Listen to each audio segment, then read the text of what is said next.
Hey guys, today I'm doing my out-of-box review for the Master Grade Gundam TR-1 Hazel Custom. So this kit, as you guys may well know, was unfortunately a premium Bandai kit, so that's going to make it a little bit more expensive, a little bit harder to get. It is a really nice kit, and definitely worth it if you're a big fan of Advance of Zeta, like I am, and like many people are. So it's definitely worth picking up. But I gotta say, if you're not really that big into Advance of Zeta, then this kit is probably gonna be a little bit boring. To be honest, it's a really basic kit. It doesn't really come with a whole lot of like really cool, interesting weapons that have like really weird or cool gimmicks. The kit itself is very basic. The frame is based off of the Master Grade Gundam Mark II 2.0 frame, which is a nice frame. But the outer armor is going to be a little bit simple. It's not super detailed, and just overall the kit is going to be a little bit vanilla.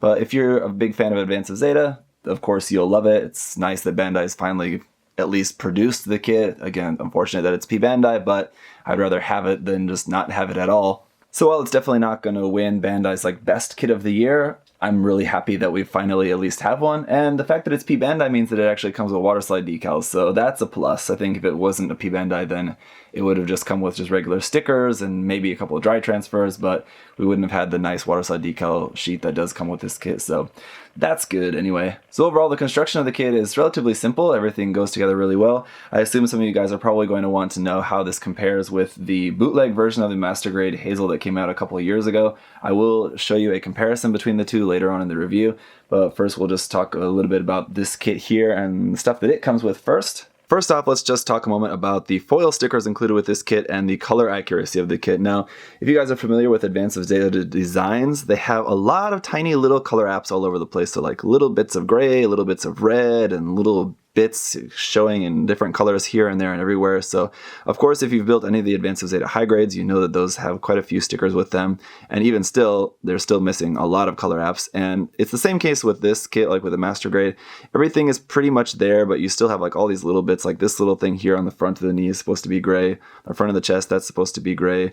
Here on in the backpack, in like those vents in the back there, there's supposed to be little tiny red details. So again, I think if this wasn't a P Bandai kit, and Bandai really put like their full effort into this, if they were making like a Verka Hazel Custom or something like that, I think we probably would have had a little bit more color separation. But as it is, you will definitely have to paint in a lot of those little details, but that's really not the biggest deal in the world, or deal breaker, I should say. Anyway, the stickers that this does come with, of course, we've got a foil sticker there for the eyes, a foil sticker here for this little camera chest camera there, a little foil sticker here for this camera here on the pod on the backpack as well.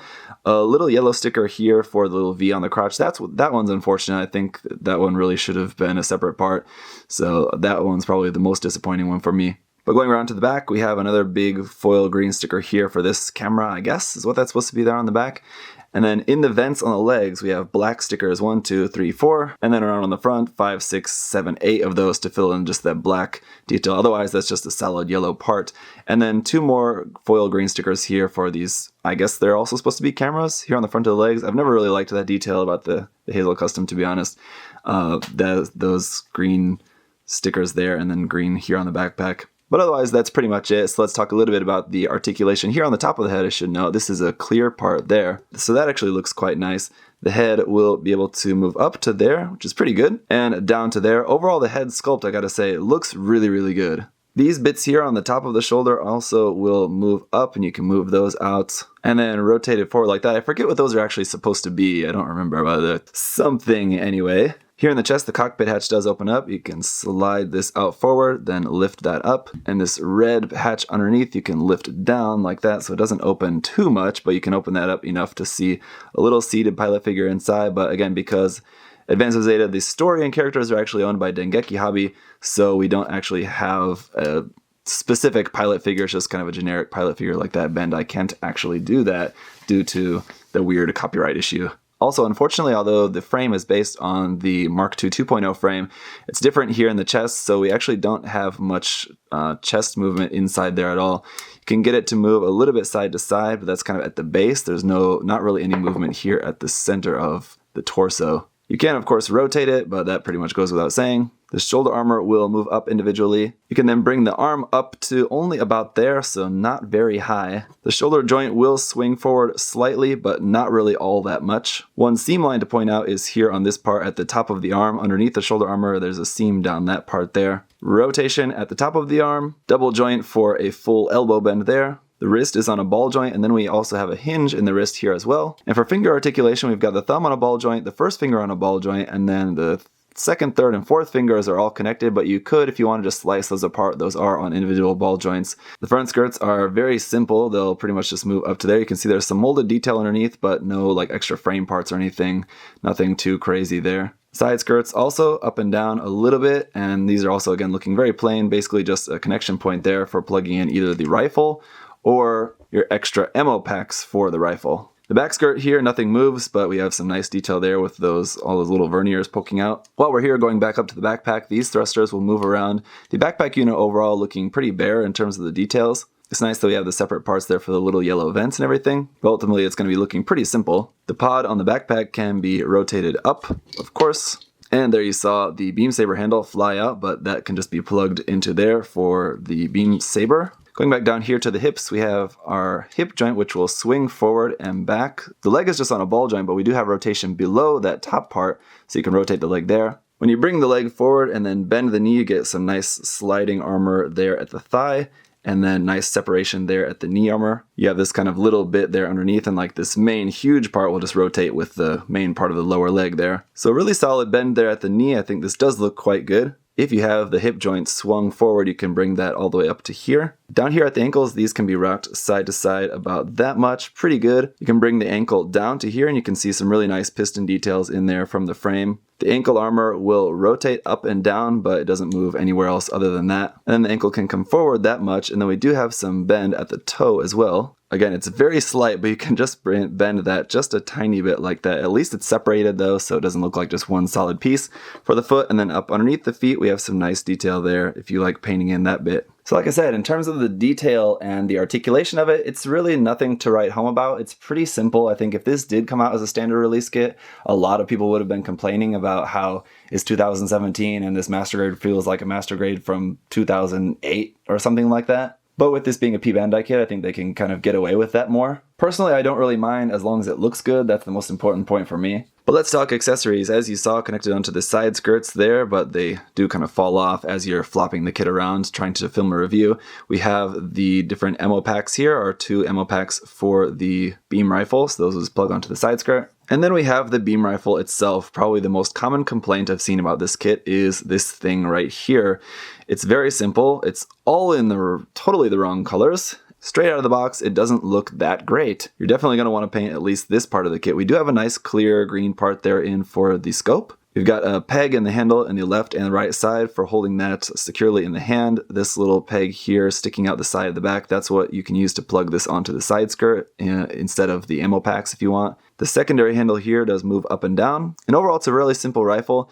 And I know one other thing, aside from it being just all in the wrong colors, the other complaint that people had is that the ammo pack is not removable. That's just molded in with the kit, or with this weapon, I should say. It's basically just a 2-part sandwich together, and then you have a separate part like for the secondary handle, of course, the barrel tip, and then the 2 parts for the scope, because the scope will also fold down like that. So yeah, the ammo packs on the rifle aren't molded separately. Personally, I don't really care. I think that would have made them easier to paint separately if you wanted to do so. But it does definitely seem a little bit lazy, of course. But again, with it being a P-Bandai kit, I think they can get away with things like that easier. But moving on though, we do have our 2 beam saber effect parts, although for this kit you only need 1, so you have 1 spare. We have our regular shield here, which is it's just that. It's pretty regular, nothing too fancy about this.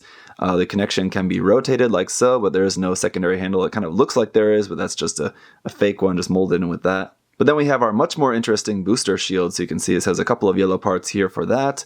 Up underneath, you can plug this onto the same shield connector if you want. You can't plug them both on at the same time, unfortunately, but as you can see just from the shield connector, you do have the choice of plugging this onto either the back of the arm or the side of the arm. That's nice. But in terms of what you plug onto the arm, you have to choose either one or the other. This one, though, however, you can plug onto the backpack. So you just flip down that little doggle there. And then here on the backpack, you can see if we flip that up, we can just plug it straight into there. That's going to make him a little bit more back heavy, but thanks to these big, huge, super thick legs, he can stand up pretty firmly. And then last but most certainly not least is this nice sheet of waterside decals. Now there's really only a couple like standard caution markings. Most of these are just some really nice Titans custom markings. So definitely this is valuable merchandise. And if we take a look real close, you can see the quality of the printing on these decals is really, really nice. I remember seeing photos of this kit, like just sample photos before the kit came out, and the decals didn't look very good. But as you can see, for like the finished product of what you actually get when you buy the kit, they do look really nice. Still don't really know what's quite going on with this though. Titans, trial, mobile suit, comma, team, period, and just the capital letters or what? I don't know. And just a couple of the last points to make about the accessories. This bit here on the back of the rifle, I said you can use this peg to plug this onto the side skirt. That can actually be pushed to either the left or the right side, whether you want to put this on the left or the right side of the kit. Also, the ammo pack can also be plugged onto the back of the arm. In the spot where the shield connection goes, you can actually just plug that onto there if you'd like. Alright, so here you can see a comparison with the Bandai on the left and the Magic Toys Hazel on the right. Now as you can see, they're about the same height, with the Magic Toys kit coming in a little bit taller and definitely more bulky. Also, of course, you'll notice that the Magic Toys version just has a lot more detail on it. Now that's not always necessarily a good thing, because personally I think some of the details added on the Magic Toys version I don't particularly care for. They're not to my aesthetic taste. So more details in this case is not always necessarily a good thing, but again, it just depends on what you like. In terms of the overall construction and plastic quality, fitting quality, of course that's going to go to Bandai hands down. Anything Bandai compared to anything else other than Bandai, Bandai is always going to win that category. So with the Magic Toys version, I did have a couple little fitting issues and things like that. Some parts are going to need a little bit more sanding.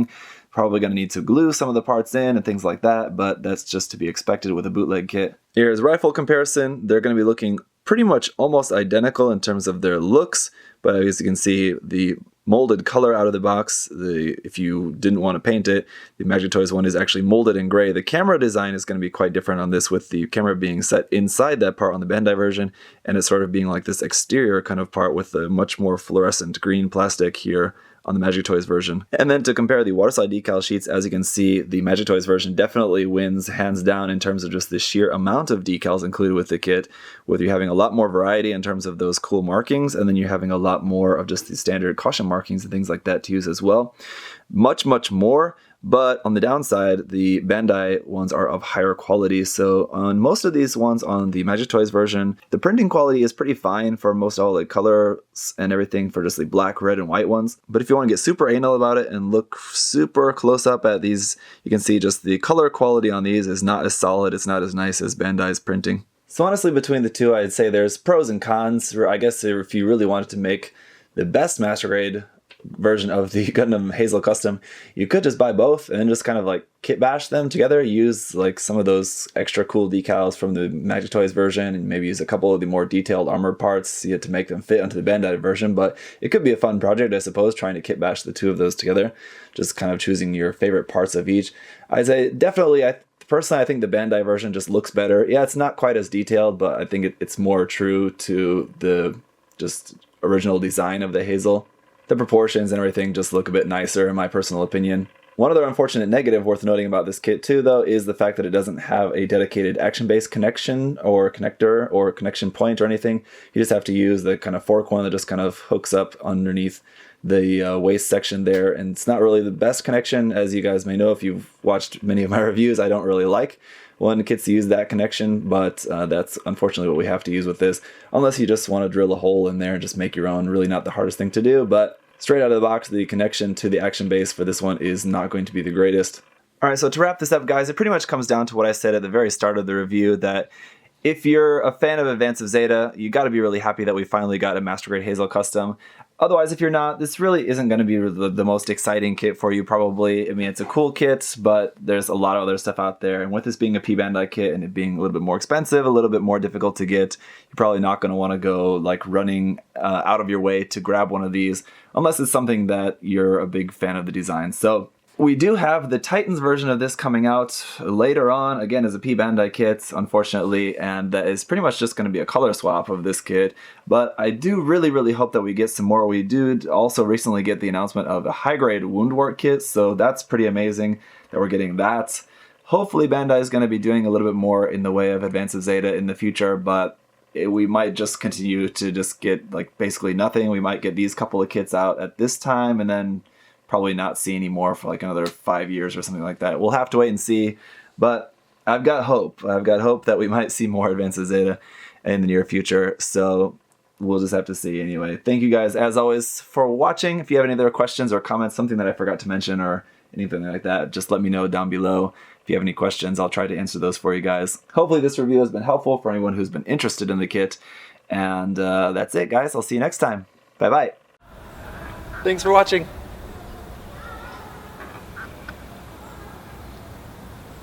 See you next time.